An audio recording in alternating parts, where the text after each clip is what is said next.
បងប្អូនសាកមើលទីតាំងនេះមួយមើលស្អាតទេទីតាំងនេះចម្ងាយប្រហែលយើងខ្ទង់2គីឡូពីរង្វង់មូត្រេនណាបងប្អូនបើសិនជាមិនបាច់ចាំបញ្ជាក់ថាទីតាំងនៅខេត្តណាប្រហែលជាបងប្អូនដឹងហើយនៅកំពង់មូត្រេនហ្នឹងគឺស្ថិតនៅក្នុងខេត្តមួយណាដែលយើងចេញពីភ្នំពេញទៅខ្ទង់តែ1ម៉ោងកន្លះអីគឺជិះទៅដល់ហើយជិះទៅកាន់សមុទ្រណាហើយស្ពានដែកដែលគេដាក់ផ្លូវអាទិត្យភ្លើងឆ្លងកាត់សមុទ្រនេះគេឆ្លងកាត់ស្ពានហ្នឹងណាហើយទស្សនីយភាពនៅលើស្ពានហ្នឹងយើងមើលទៅឃើញស្អាតនេះមើលភ្នំឯងបងប្អូននេះភ្នំនេះ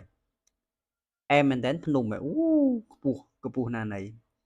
ហើយកន្លែងនេះអាគារធំមួយអានេះយើងឈរនៅលើស្ពានហើយយើងថតយកនេះឃើញទេបងប្អូនជាមួយខ្ញុំស៊ូមមើលប្លង់ណានេះប្លង់ស្ពានហ្នឹងមើលទៅដូចរៀងចាស់ហើយប៉ុន្តែខ្ញុំអត់ដឹងថាស្ពានហ្នឹងនៅប្រើឬអត់ទេបងប្អូនដែលនៅក្នុងខេត្តកំពតជួយ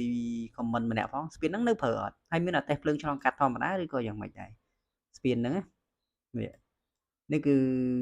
ទឹកសមុទ្រពណ៌ទឹកសមុទ្រពណ៌អីចឹងមើលទឹកសមុទ្រហើយពណ៌ដូចទឹកទន្លេនេះស្ពានហ្នឹងចាស់មើលទៅដូចចាស់ខ្ញុំអត់ដឹងថាមានតេះភ្លើងនៅបើកឆ្លងកាត់ធម្មតាឬក៏អត់ឬក៏យ៉ាងម៉េចទេយើងអាចទៅមើលពីលើខ្ពស់ជាងនឹងទៀត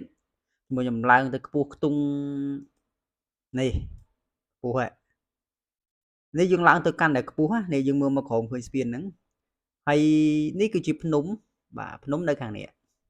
ក៏មិនធម្មតាដែរភ្នំមើលទៅអែមហ្មងមកជួរគេខាងនេះគឺសិតតែភ្នំហើយបងប្អូនដែលនៅខេត្តកំពតផ្ទះនៅម្ដុំណានេះកន្លែងនេះគឺនៅកន្លែងណាចេះហើយខាងនេះគឺទៅសមុទ្រអីគេនេះហើយកន្លែងនេះគឺក្រុងនេះក្រុងកំពតណាយើងមើលពីលើមកកន្លែងនេះគឺឃើញឯក្រុងកំពតនេះស្ពានឆ្លងកាត់ក្រុងហើយនេះផ្លូវនេះអាគារនេះរោងចក្រអូអែមសែមឃើញទេបងប្អូនអានេះថតពីលើកម្ពស់ប្រហែលជា50ទៅ100ម៉ែត្រនៅចន្លោះហ្នឹងណាពីព្រោះប្រើ drone នេះកន្លែងនេះគឺភ្នំអែមទេសភាពកន្លែងហ្នឹងអែមទាំងមើលពីលើទាំងមើលពីក្រោមយើងមើលពីក្រោមឈរនៅលើស្ពានតែម្ដងក៏ឃើញស្អាតដែរហើយយើងមើលមកលើកម្ពស់ប្រហែលជា50ម៉ែត្រទៅ100ម៉ែត្រក៏ឃើញអែមដែរប៉ុន្តែកន្លែងនេះអូដូចជាមានអាព្រែកមួយដែលចេញពីកពតមកលេងនេះ